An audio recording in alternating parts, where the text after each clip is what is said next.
Ito, pag-usapan natin yung Robin Padilla. Talaga ba na siya ang gusto nilang ipalit kay Sara Duterte? Talaga ba parang plan B na sila? Yung mga ilang Duterte supporters? Pag-usapan natin yan maya-maya. Pangalawa, away o pagkakahiwalay ng Marcos Duterte. Makikinabang ba ang lehitimong oposisyon na piglawan-dilawan? Talakayin natin ito. Pero unahin natin itong issue po. Unahin ko itong issue ng si Senator Robin Padilla daw po ang isa sa mga opsyon o isa sa mga pwede na ipalit nila kay Sara Duterte kung sakaling si Sara Duterte ay ma-impeach at magkaroon ng problema at hindi makatakbo sa 2028 eleksyon. Kasi si Sara, pag na-impeach yan, ban yan sa lahat ng posisyon sa gobyerno. Yan ang epekto ng impeachment o pagpapatalsik. Diba? Kung resign, pag nag-resign siya ngayon as Vice President, pwede siyang tumakbo ulit sa anumang posisyon na gugustuhin niya. Pero pagka na-impeach, natanggal, ang penalty dyan o pinakaparusa dyan, ban sa lahat ng public office. So, dahil dyan, tanungan natin, meron na ba talagang plan B etong mga Duterte at mga followers nila? Ang isa sa nagpaputok noon at hanggang ngayon pinaninindigan yata ay si Attorney Panelo. Wow. Karapatan nila yan sa aking tingin. Pero ito naman ay ang aking opinion at analysis, observation dito sa isyong ito.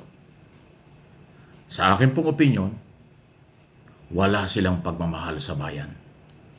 Wala silang totoong malasakit sa Pilipino. Gusto lang nila ay posisyon, kapangyarihan.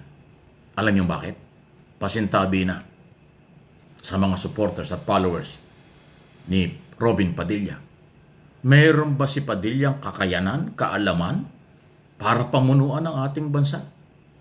Hindi ko po sinabing tinanggap na ni Padilla. Hindi ko sinabing siya yung kandidato na. Pero siya ho yung binabanggit ng mga Duterte na parang opsyon nila kung sakaling magkaproblema si Sara Duterte. So yun naman ay hindi masamang talakayan natin. Dahil halos 3 years mahigit na lang eh. Di ba?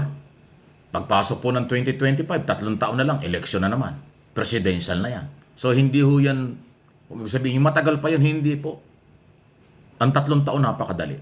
So, ngayon ang tanong, balikan natin. Meron bang sapat na kakayanan at kaalaman si Robin Padilla para pamunuan ang ating bansa? Again, sa akin pong opinion, sikat lang siya dahil aktor, artista, politician. Pero kung ating pagbabasihan ay yung kanyang performance dito sa unang mga taon ng kanyang term as senador, na siya ay senador hanggang 2028, ay ano ba ang kanyang ginawa? Ano ba ang kanyang naging performance bilang senador sa mga debate, sa plenaryo, public hearing, at mga reaksyon, statement sa mga national at international issue? Yan ang ating pagbabasihan eh. Ang pagbabasihan sa mayroong qualification sa mas mataas na posisyon ay ang kanyang ginagawa, nagawa at kanyang gagawin pa. Kanyang kaalaman, kanyang alam at kanyang aalamin. Yan po yung mahalagang dapat ay sinusuri nating lahat ng Pilipino dahil nakasalalay ang ating kinabukasan, pang-ekonomiya, seguridad at kaligtasan ng 115 milyong Pilipino. Inuulit ko, walang personalan dito, issue lang po ito dahil kayo naman ang nagpalabas nito. So, hindi masamang suriin ang kakayanan, kaalaman, background ng isang personalidad sa politika. Kahit personal na buhay yan, pero pag pumasok ka sa politika, kasama yan na dapat talakayin. So, yan ang tanong natin. Kung yan ang inyong plan B, sapat ba yan para pamunuan ng bansa, para hawakan ng bansa?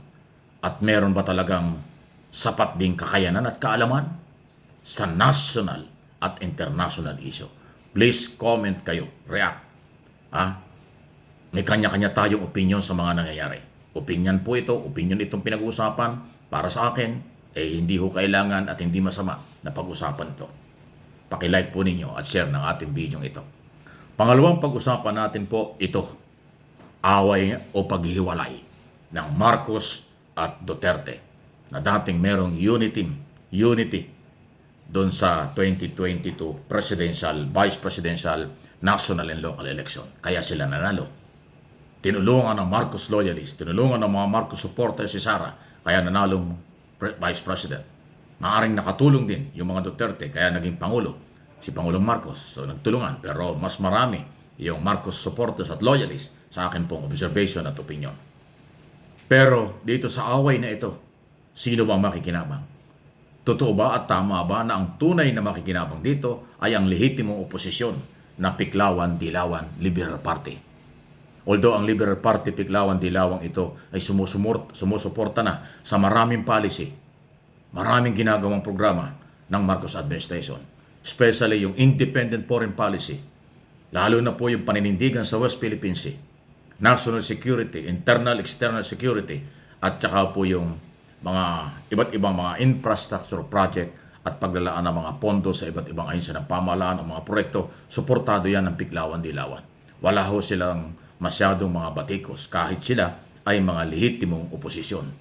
Under COMELEC record, ang Piklawan-Dilawan ang legit, ang siyang totoong oposisyon. Hindi ang mga Duterte, hindi ang PDP Laban na kailang political party. So sa tingin ko, ito pong nangyayaring ito, maaaring makinabang at nakikinabang na at makikinabang pa ay ang mga Piklawan-Dilawan compare sa mga PDP Laban ng mga Duterte. Kasi itong mga Piklawan-Dilawan may sarili silang power, may sarili silang followers. Sulit ang kailang mga followers until now. Di katulad ng mga PDP Laban, Duterte camp na nabawasan na, nawala na ng tiwala yung iba, nag-alisan sa kanila. So, yung legitimate opposition ang siyang makikinabang dito. At hindi naman po masama yan. Dahil kahit sino maging Pangulo, dapat may lehitimong oposisyon. Constructive ang dating, constructive criticism ang mga topic, wake-up call ang mga statement or mga pahayag, yan ay kailangan ng demokrasya ang bansa. Pero kung personal, panlalait, pambibintang at kung ano-ano na katulad ng ginawa ng mga Duterte supporters, hindi ho yan nakakapagpataba ng politika at ng demokrasya ng bansa kasi personal ang issue nila. Kaya po, malayong-malayo ang pagkakaiba ng lehitimong oposisyon, Piklawan-Dilawan, compare sa mga Duterte followers. Kasi sa issue nga nakatingin ang lehitimong oposisyon. Ang kampo ng kabila, personal ang kanilang daladalang issue. Kaya itong away na ito at hindi pagkakasundong ito ng Marcos Duterte, lehitimong oposisyon ang aking pinaniwala ang makikinabang sa darating na eleksyon at darating na mga anumang mangyayari sa ating bansa. Pero ako'y naniniwala rin hindi aabusuhin ng lehitimong oposisyon ang tiwala sa kanila, ng kanilang followers at supporters. Magiging constructive criticism lang ang dating. Lehitimong oposisyon. Hindi sila mamemersonal. Hindi nila karakter ang mamersonal. Yun po yung aking pananaw at observation sa kanila. Kaya importante hong mai-share ko ito sa inyo, makarating sa inyo para alam nyo kung ano ho ang mga nangyayari. Dahil yun naman ang layunin ng aking mga paghahayag ng balita bilang political bloggers, bilang broadcast journalist na rin po. Dahil nga, ang gusto ko, education, maging educational ang topic. Walang personalan. Please like, share ng video.